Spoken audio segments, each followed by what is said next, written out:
Hello everyone and welcome again to psycho.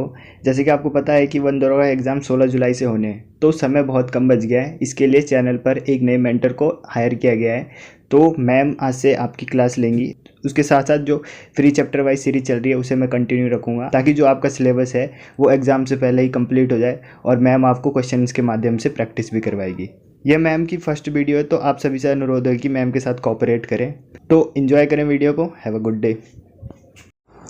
Hello guys, welcome to our YouTube channel Psycho. In this test series we are going to start some important questions. Let's start from question number 1.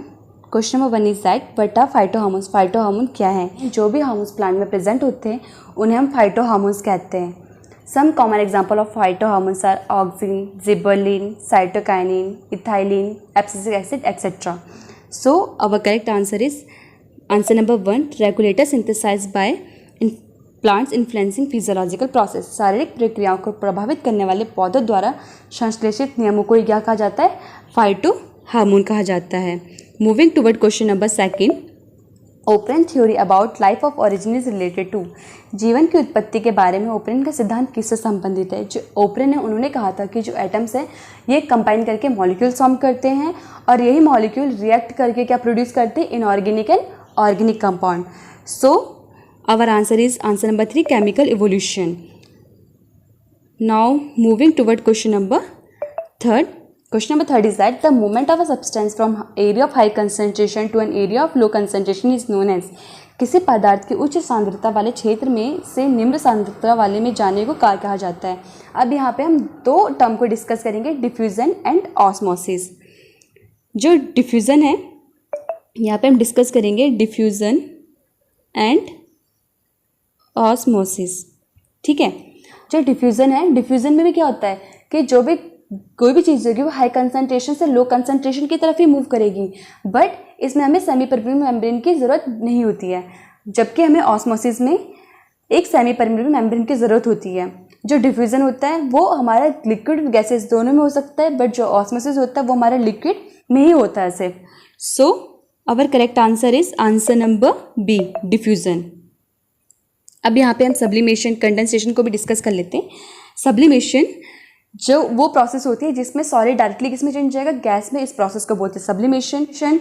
जब हमारा solid directly liquid form में convert हो जाए उसे कहेंगे हम evaporation. Okay. Now moving toward question number 4. Unsaturated carbon compound will give dash flame with lots of black smoke. ठीक है. असंतृप्त कार्बन यौगिक जलने पर बहुत सारे काले धुएं के साथ एक डैश रंग की लौ उत्पन्न करता है. जब हमारा अनसैचुरेटेड कार्बन या अनसैचुरेटेड हाइड्रोकार्बन जलता है तो वो हमें कौन सी फ्लेम देता है? येलो फ्लेम देता है. वहीं जब हमारा सैचुरेटेड हाइड्रोकार्बन जलता है तो वो हमें कौन सी फ्लेम देता है? ब्लू फ्लेम देता है. तो हमारा आंसर है येलो. ठीक है. Now moving toward question number 5. Which of these blood component carry oxygen. रक्त का इनमें से कौन सा घटक ऑक्सीजन का परिवहन करता है? यहाँ पे हमारे ये पूछा गया है कि हमारी बॉडी में ऑक्सीजन का ट्रांसपोर्टेशन कौन करता है. अब हम यहाँ पे WBC, RBC एंड प्लेटलेट को डिस्कस करते हैं कि WBC क्या होते हैं, RBC क्या होते हैं एंड प्लेटलेट्स क्या होते हैं. RBC का फुल फॉर्म है रेड ब्लड सेल्स. RBC को और हम एरिथ्रोसाइट के नाम से भी जानते हैं. RBC जो होता है वो डिस्क लाइक स्ट्रक्चर होता है. RBC में न्यूक्लियस प्रेजेंट नहीं होता है, माइटोकॉन्ड्रिया भी नहीं होता, और जो एंडोप्लाज्मिक रेटिकुलम होता है वो इनकम्प्लीट होता है. Life span of RBC is 120 days. और जो RBC होता है, RBC कहाँ फॉर्म होता है? हमारे बोन मैरो में RBC फॉर्म होता है. और इसका ग्रेवयार्ड या RBC कहाँ जाके डेथ हो जाती है? RBC की स्प्लीन में जाके डेथ हो जाती है RBC की. जो RBC का मेन फंक्शन है क्या है कि ये गैसेस का ट्रांसपोर्ट करता है. Transport of gases by forming oxy haemoglobin and carbon haemoglobin. अगर जब ये ऑक्सीजन का कैरी करेगा तो इसे बोलते हैं ऑक्सी हीमोग्लोबिन. जब ये कार्बन डाइऑक्साइड को कैरी करेगा तो इसे कहेंगे कार्बन हीमोग्लोबिन. नाउ WBC हमारा इरेगुलर शेप का होता है. WBC है वाइट ब्लड सेल्स. WBC को हम ल्यूकोसाइट कहते हैं. ल्यूकोसाइट हम इसलिए कहते हैं WBC कलरलेस होता है. WBC में कोई कलर नहीं होता है, जबकि RBC में रेड कलर होता है, क्योंकि RBC में हीमोग्लोबिन प्रेजेंट होता है. और आप सभी को पता होगा जो हमारा ब्लड होता है किस कलर का होता है? रेड कलर का होता है. तो RBC रेड कलर का होता है, जबकि हमारा WBC वाइट कलर का होता है, या फिर जिसे हम कलरलेस बोल सकते हैं. WBC का लाइफ स्पैन है वो 2 to 4 वीक्स है. WBC को हम सोल्जर ऑफ आवर बॉडी भी कहते हैं. ठीक है. अब हम आते हैं प्लेटलेट्स. प्लेटलेट्स में न्यूक्लियस प्रेजेंट होता भी है, नहीं भी होता है. मे और may not present nucleus. Platelets का मेन काम क्या होता है? ये प्रोटीन को सिक्रीट करता है, थ्रोम्बिन नाम के प्रोटीन को ये सिक्रीट करता है प्लेटलेट, जो कि हमारे ब्लड क्लॉटिंग में हेल्प करता है। और plate is also known as thrombocyte. जो WBC RBC और प्लेटलेट्स का रेशियो है वो है हमारा RBC ratio WBC ratio platelets, ये हमारा 600 रेशियो 1 रेशियो 40, ये इस रेशियो में हमारी बॉडी में प्रेजेंट होते हैं। तो इस क्वेश्चन में हमसे पूछा गया था कि which of this blood component carries oxygen, कि इनमें से कौन कैरी ऑक्सीजन करता है। अभी हमने आपको बताया कि जो RBC होता है वो क्या करता है, ट्रांसपोर्टेशन काम करता है। तो हमारा करेक्ट आंसर है RBC, answer number D। Now moving toward question number 6, the disease cause by deficiency of protein in child. बच्चों में प्रोटीन की कमी से होने वाली बीमारी को क्या कहा जाता है? बच्चों में प्रोटीन की कमी से होने वाली बीमारी को क्वाशियोकर कहा जाता है। Moving toward our question number 7, prostate gland is present below. Prostate ग्रंथि किसके नीचे मौजूद होती है? जो प्रोस्टेट ग्लैंड होती है वो यूरिनरी ब्लैडर के नीचे प्रेजेंट होती है। Moving toward our question number 8, which of the following scientist had done some calculation for the 5th state. निम्नलिखित में से किस वैज्ञानिक ने पदार्थों की 5वीं अवस्था के लिए कुछ गणना की थी? तो जैसे कि आप सभी लोग जानते होंगे कि जो हमारी 5th स्टेट है वो हमें किसने दी थी? सत्येंद्रनाथ बोस ने और अल्बर्ट आइंस्टीन ने। So our correct answer is Satyendranath Bose. अगर हमसे कोई पूछे कि मैटर के टोटली कितने स्टेट होते हैं तो हमारा आंसर होगा 5, solid, liquid, gas, plasma and boss Einstein state. Okay, now moving toward question number 9, if the first and third member of the Dobinier traits are phosphorus and antimony, the second member of the trait is। यदि डोबिनियर के त्रिक का पहला और तीसरा सदस्य phosphorus और antimony, तो इस त्रिक का दूसरा सदस्य कौन सा होगा? अभी तक की पहली सीरीज में हमने डोबिनियर ट्रेट को काफ़ी बार डिस्कस कर लिया है, तो इसका आंसर आपको पता ही होगा। इसका आंसर हमारा calcium. Now our next question is, the embryo get nutrition from the mother's blood with the help of a special tissue called. भ्रूण को एक विशेष ऊतक की सहायता से माँ के रक्त से पोषण प्राप्त होता है। जो बेबी होता है जब वो पेट में होता है, फीटस होता है, फीटस के फॉर्म में होता है या एम्ब्रियो के फॉर्म में होता है, तो वो जो एक प्लेसेंटा होती है जिसे हम नाल कहते हैं, वो अपनी मदर से उस प्लेसेंटा के थ्रू क्या लेता है? फूड लेता है। So our answer is second, placenta. Next question is, the female reproductive part of a flower is called. किसी फूल के मादा प्रजनन हिस्से को क्या कहा जाता है? तो किसी फूल के मादा प्रजनन हिस्से को कार्पेल कहा जाता है।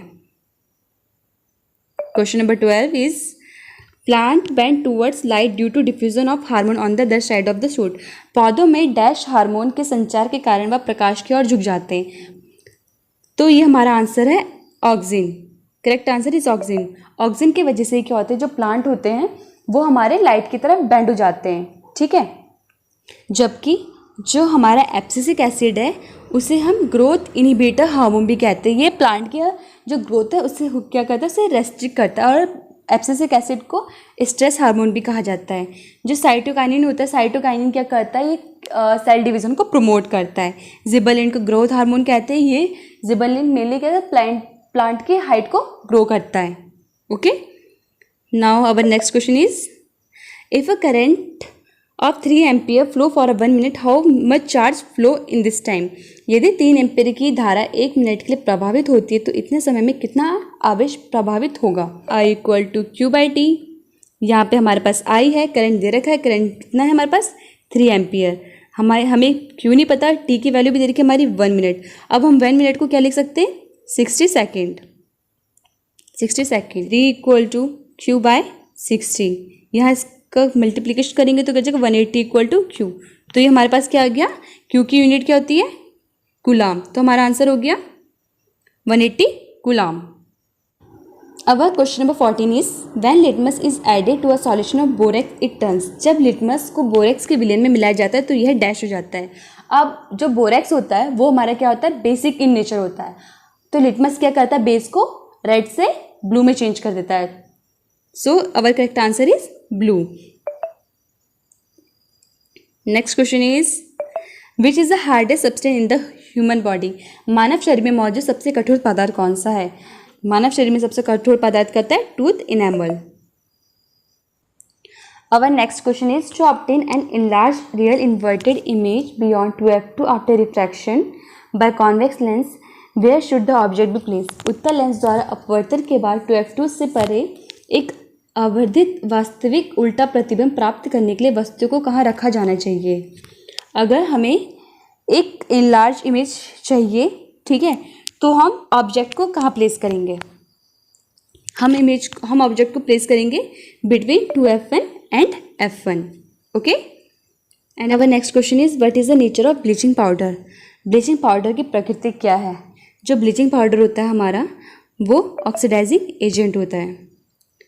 Moving toward our next question. An ophthalmologist is one who treats. Ophthalmologist किसका उपचार करता है? तो जैसे कि आप सब लोगों को पता होगा, जहाँ पे ऑप्टिक्स वर्ड आ जाते हैं वो हमारे किससे रिलेटेड होते हैं? आई से रिलेटेड होते हैं. So our correct answer is eye, option number C. Our next question is a group of similar organisms which are genetically distinct and reproductively isolated is called AN. समान जीवों का एक समूह जो आनुवांशिक रूप से वशिष्ठ एवं प्रजननात्मक रूप से विलंगित होता है, उसे क्या कहा जाता है? उसे स्पीसीज कहते हैं. And answer is species. अब next question is darkness can be control by treating plant fees. पौधों में पौनापन निम्नलिखित में से किसके उपचार द्वारा नियंत्रित किया जा सकता है? जैसे कि हमने अभी थोड़ी देर पहले डिस्कस किया था, जिबेलिन हार्मोन. जिबेलिन हार्मोन हमारा प्लांट के ग्रोथ के लिए रिस्पॉन्सिबल होता है. अगर हम जिबेलिन एसिड को ही ट्रीट करेंगे तो वो हमारे क्या कंट्रोल करेगा? प्लांट के डॉर्कनेस को कंट्रोल करेगा. So our correct answer is 1 gibberellic acid. Our next question is the egg is carried from the ovary to the वॉर्म थ्रू. अंडा अंडाशय के कोप में किसके माध्यम से लाया जाता है? जो एग होता है वो ओविडक्ट या फिर फैलोपियन ट्यूब की हेल्प से वॉर्म के में लाया जाता है. So correct answer number 3 the oviduct. Moving toward our next question. Which of the following plant tissue is capable of division. निम्न में से कौन से पौधे के उत्तक कोशिका विभाजन में सक्षम है? जैसे कि आप सभी लोग जानते होंगे, जो प्लांट टिश्यू होते हैं वो 2 पार्ट्स में डिवाइड होते हैं, मेरिस्टेम एंड परमानेंट. जो मेरिस्मेटिक टिश्यू होते हैं, सिर्फ इन्हीं टिश्यू में अपने आप को या सेल्स को डिवाइड करने की एबिलिटी होती है. ठीक है. So our answer is meristem, answer number 3. Question number 23 is the absolute refractive index of air is. वायु का निरपेक्ष अपवर्तक सूचकांक कितना होता है? जो हमारा एयर होता है उसका रिफ्रैक्टिव इंडेक्स होता है 1.0003. यहाँ पे अब हम कुछ डायमंड, ग्लास, आइस, इनके भी रिफ्रैक्टिव इंडेक्स देख लेते हैं. जो हमारे डायमंड होता है उसका रिफ्रैक्टिव इंडेक्स होता है 2.42. जो हमारा आइस होता है, आइस का रिफ्रैक्टिव इंडेक्स होता है 1.31. एंड हमारा वाटर का रिफ्रैक्टिव इंडेक्स होता है 1.33. Now our next question is dash is not an allotrope of carbon. Carbon का एक अपूरूप नहीं है. तो जो हमारा कार्बन के एक अपूरूप कौन नहीं है? Carbon dioxide. ठीक है. Next question is which of the following metal is liquid at room temperature. इनमें से कौन सा मेटल रूम टेम्परेचर में लिक्विड होता है? हमारा जो मरकरी होता है वो हमारा रूम टेम्परेचर में क्या होता है? लिक्विड होता है. So correct answer is 2 mercury. अगर हमसे नॉन मेटल पूछा जाता है तो क्या होता है? Bromine. And our next question is which of the following salt is acidic in nature. Guys, आप लोग का ये होमवर्क क्वेश्चन है. अगर आप लोग को ये वीडियो पसंद आई हो तो आप प्लीज़ इसे लाइक, शेयर, सब्सक्राइब करिएगा. And thank you for watching it.